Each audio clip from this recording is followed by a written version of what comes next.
Hey, landlords, welcome back to Legal Living once again. I'm your host, Paul J. Roulard, founder of OLH Group. We are a Facebook group. As of today, we have just over 26,000 members in our group. If you are not a part of this group, you want to be a part of it, join it. Today, I have a very special guest. His name is Caleb Mintaw. He's a licensed paralegal in-house on behalf of OLH Group in Ontario. Caleb, how are you doing today?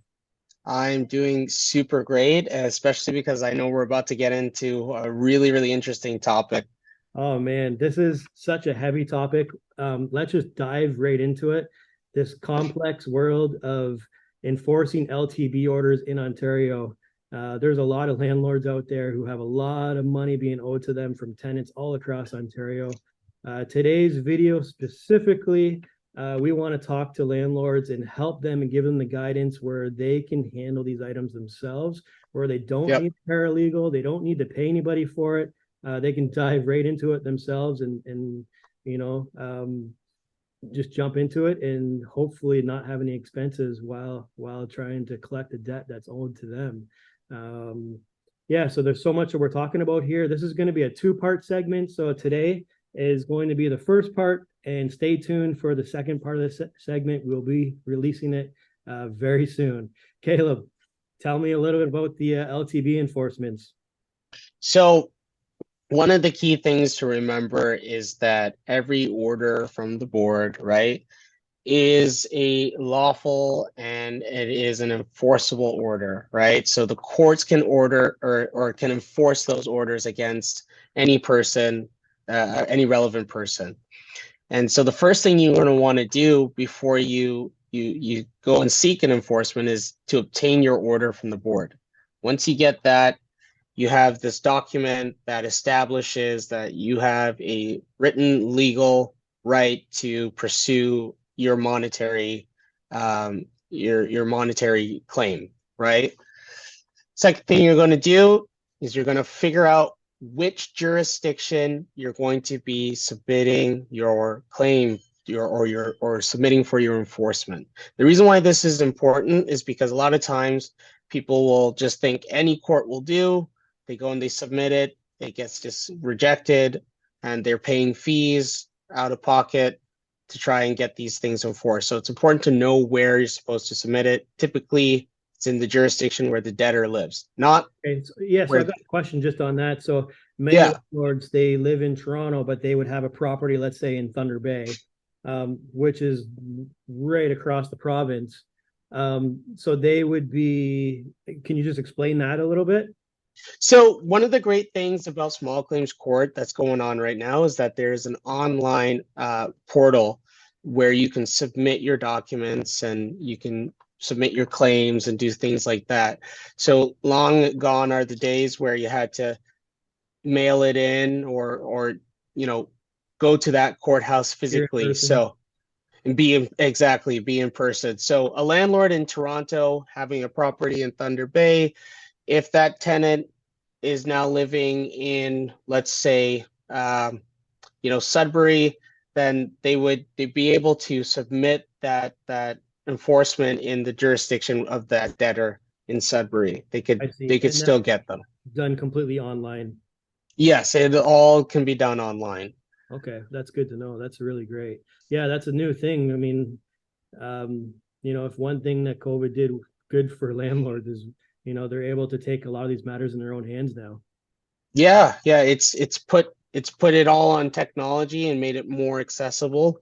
Unfortunately, you had to go through this big change to get there, but I think it's working out great, and it's making access to justice a little bit more reasonable for some people.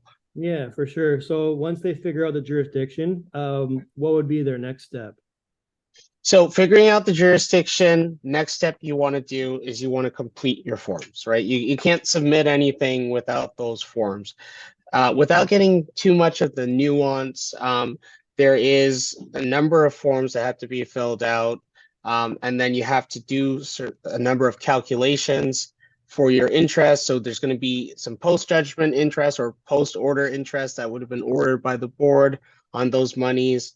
You're going to calculate all that. You're going to fill in all those numbers. You're going to fill out your your notice of garnishments and things like that, and then you're going to submit it to the small claims court, but you also have to serve it on your debtor. So you can't just submit it, you also have to serve it on the debtor. So that's why it's important to know where the debtor is, which will probably lead us into the next thing, is knowing where your debtor is. Right. So the forms that you mentioned, where do they get their hands on these forms? So they can get these forms online, right? There's an online repository, as it's called, for court forms. If you go on to the Ontario Courts website, there'll be links that can take you to the repository, or you can just type in Ontario Court Forms, and it'll usually take you to the repository. There is a list of forms for the criminal courts, there's forms for small Right. claims, and so on. I can see how, just kind of listening to you, how complicating this would be for a landlord who doesn't necessarily deal with these things or know anything or much about the legal part of the business. What do you think if we were to put a link in the description on our YouTube video here, and we'll link it to a page that we're going to create that'll just kind of give them maybe a step-by-step guide, and they can, anybody watching this, any landlords here, they can just click on the link below. That's going to drop into one of our pages on our website, and then they'll be able to look on there, kind of a step-by-step guide. What's your thoughts on doing something like that for our members or for our landlords? I think that would be the gift that keeps giving. It's when you have it all written down and you don't have to remember all those steps. It's right there. It could lead you. There's links that could take you to the forms that you need. I think that would be really helpful for people. Okay. Sometimes these forms can be complicated and trying to find things can be challenging. So, if it's in a place where it's easily accessible, I think that's going to be great. We're going to do that. So as soon as we're done here, I'm going to drop this video over to marketing, and I'm going to have them go and take care of that for everybody. I think you're doing a good thing on behalf of those landlords, Paul. Yeah, that's awesome. Yeah, because you mentioned forms and different paperwork, et cetera, and I could just see in my mind going, it's like, okay, well, what forms? What are they called? Where are they at? What are they numbered? And so it's just a lot of information to figure out and to process. And if we don't do this every day, it becomes confusing. So now they've got to the forms. They're able to download them on their computer and start filling these forms out. How friendly are the errors on these forms? Is it the same thing as LTB, where if there's just one tiny error, it gets kicked out, or tell me a little bit more about that. So with these forms, right, I wouldn't say strict is the word, but you have to be very detailed oriented. You have to be very focused on those minor things. You can't miss a name. You can't miss a signature. Some of the documents need to be commissioned, right? And if they're not commissioned, it's not gonna be accepted, right? So you're gonna have to be meticulous in what you're doing. You're gonna have to make sure your calculations are accurate. You have the right numbers that you're putting down, and you're not missing a beat on it. It's not cheap to submit. The exact fee is slipping me, but you don't want to be paying once, twice to submit the same thing because of a little mistake. So you're going to want to take your time. Yeah, for sure. Yeah, it's better to review it and double check it, and sometimes even 3 times check it, so that way there are no errors. Absolutely. So how much time do you think it would take a landlord to do it themselves, from the moment that they have the forms to uploading them? Well, if you're a little bit savvy and you know what you're doing, and maybe you have an idea of what you're supposed to be doing, it could take you an hour, right? Typically, my staff, when they're working on these, it takes them about an hour, depending on how much arrears we're talking and how much complication there is in locating, that debtor. It could take an hour, 2 hours, right? For a landlord who's never done it before, they might want to just take a day and just sit down and take their time. It could take a couple hours for them. So now they got the form, they uploaded it. Where do they upload it to? So they're gonna go, they're gonna have to make like a one key portal, Okay. one key sign-in portal for Service Ontario.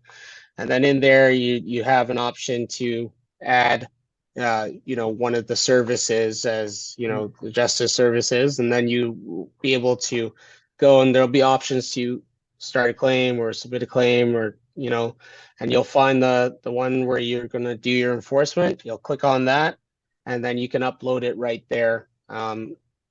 Typically, you get a response back not too long, and then you can find out if it's rejected or accepted, right? But yeah, it can all be done through the one key portal, the Ontario one key portal. Right. So as soon as they do that, do they have to send documents to the tenant at that time, or is this a different time that they do that?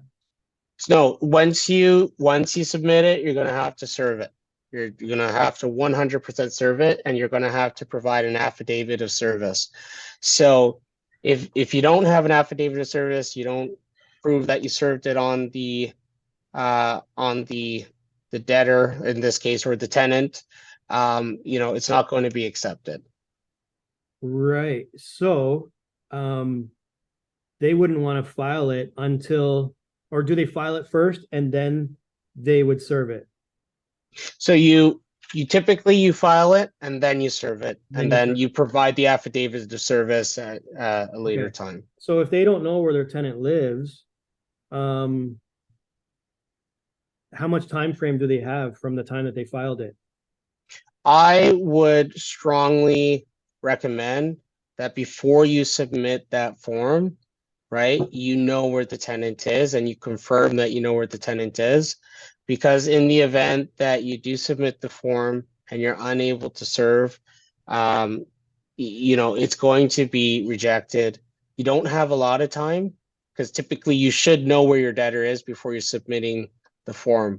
It's Right. key to do that first. Find your debtor, know where they are, then file and then serve. Okay. Well, let's jump right into that. How do we find the tenant? So there's a number of ways you could do it, right? You could kind of be your own sleuth, right? You can use some of the information you know about the debtor. Maybe you got wind that they're moving to a specific house, or where they work, or maybe you know where they bank. And so you can locate them in that way, try to figure out where they are. It's a little bit more challenging that way. The easiest way to do it is just to hire a skip tracer. Right. This is Before we get somebody into who. the skip tracing, there's got a quick question there. So let's just say we ran into them at the mall or a parking lot at their work or whichever the case may be. Can we serve them there? Yeah, you can. It's personal service, right? So that's Okay. personal service. You're handing it directly to the person, so you can do that as well. Okay. So if we know where they work, then we can just kind of stake out the parking lot and park next to their car. But what if they refuse to take their hands out of their pocket? So the trick is that once it makes contact with the person, they are served. So as long as it touches them, they're served. They don't necessarily have to take it. They can leave it in the parking lot. You can put it on top of their car while they drive off. They've still been served. Okay. It's very hard for a person to avoid service. No, okay, yeah, that's good. I actually did that. I had a tenant. She owed me several thousands of dollars. I borrowed a friend's car and I sat there while I waited for the U-Haul to be filled. And I think I sat there for like 2 hours or something. And I followed the U-Haul. And when she got out of it, I just brought the documents, dropped it into her hand. She opened up her hand, she grabbed it, and I just walked away. Yeah, that's one way to do it. That's what I would say, the where you're gonna kind of be your own sleuth and kind Yeah. of be creative on how you're gonna figure out where they are, right? Yeah, so let's just say tenant made midnight move and they're gone. We don't know where they are. You were getting into skip tracing there. Uh, That's when you're gonna need a skip tracer. Yeah. If you okay. don't have any wind of where they are, what they're doing, maybe the most you know is they bank at BMO. You give whatever little information you have to your skip tracer. They specialize in locating people. They can run They can see if they bought a house. Maybe they can check the registries for the land registries to see if they own property somewhere. Maybe they can see where they're banking, what Yeah. what cars are registered to them, and find all that information for you. Okay. Yeah, I found just doing a Google search sometimes is a little bit difficult to find one. Yes. There's all kinds of different people charging different services, and you really don't know who to trust because there's some really good salespeople behind the phone, and now they have your information and they have your credit card, and you don't know what they're doing. So, probably a good idea to deal with somebody that you trust, or a recommendation or something along those lines. I know that we work with a few different individuals. If they were to hire us to help with that process, that's something that we can help them with as well, right? Yeah, and that actually brings me to my next point. I would best thing to do, right? I would recommend is to go through either a lawyer or a paralegal. Most lawyers and paralegals that work in civil litigation, they will have somebody that they work with, a skip tracer or some sort. So best thing to do is to go through maybe a paralegal. We all, like you said, we have people that we work with. So if you need it just to get access to a skip tracer, we have vetted and verified that we have some good people to help us. So Right. give you access as well. Okay, great information. So now here we are. We filed it. We served the tenant. What's the next process? What happens after that? So you file it, you serve the tenant. There's a number of steps that can take place. So either let's say you're garnishing, an employer, there's a thing called a garnishee statement. If that is returned back to the court, that garnishee could say, hey, this person doesn't work here anymore, or, we don't pay them, or whatever the reason is. And at that point, you might need to do a garnishee hearing or examination hearing or you might need a writ of seizure, Right. or Okay, and you're that's more assessing your. complicated. Is that where landlords can handle those things themselves, or that at that point they would probably have to turn it to a paralegal? They could, right? They could handle it themselves, but I think it would be easy. Sometimes it's just easier having a professional that knows what they're doing to kind of take on those steps. It's not easy doing a writ of seizure. If that debtor doesn't have monetary assets and you need to seize property for sale, that can be a complicated process and it's not easy to go through. Right. Okay. Yeah, that's pretty interesting. So I guess that's pretty much it from there. Anything else you want to add on to that, Caleb? The only thing I would say is if you're a landlord right now and you have tenants, it is a potential, and I'm not trying to cry wolf or say that the sky is falling, but there is a potential that that tenant could become a debtor one day.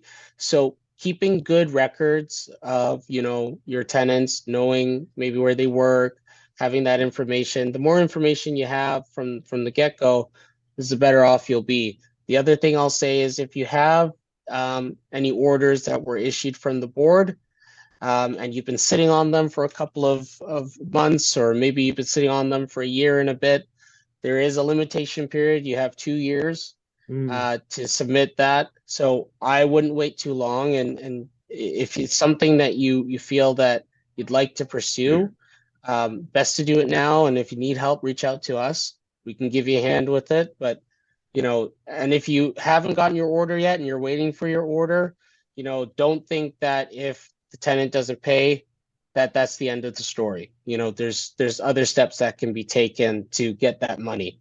Right. Okay. Maybe we'll give a little bit of information on that on our website. So they click the link below in the description of the YouTube channel, and then we'll have some information on our page so that way they can see that. And, even on that link right there, we'll put booking our booking calendar on there. And if they want to have a 15-minute strategy session with you, they can book it right there from that page as well. So there might be some landlords who just might have some questions. We offer the service. It's free. It's a free 15 minutes. That's us giving back to the community. And, we're happy to help landlords and help them build their business portfolio. Yeah, absolutely. If they would like to just discuss maybe the merits of their situation, we're happy to do that. We're here to do that. And I think that'd be a great benefit. Just, schedule that 15 minutes. It's free, and there's really nothing to lose at that point. Okay, well, that's beautiful, Caleb. Licensed paralegal in Ontario, telling landlords how they can do this for free.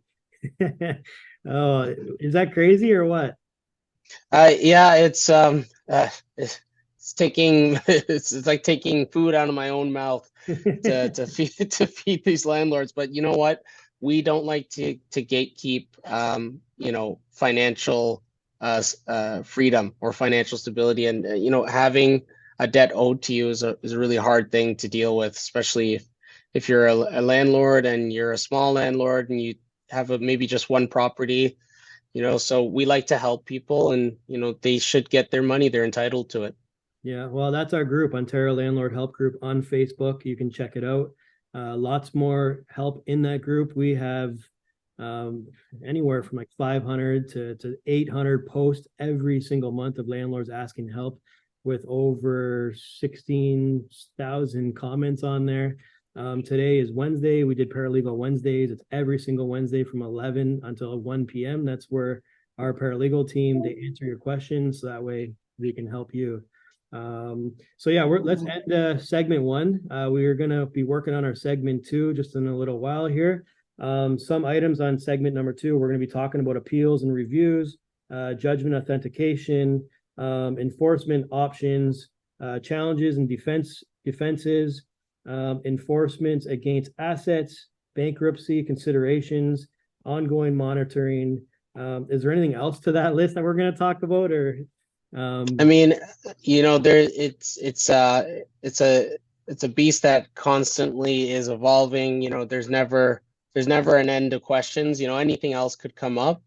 We might touch on a few other things, but it's always great to have some questions ahead of time and see where we're going to go with it. But yeah, lots of things can come up. There's lots of things to touch on. It's very nuanced, so I wouldn't narrow it down there.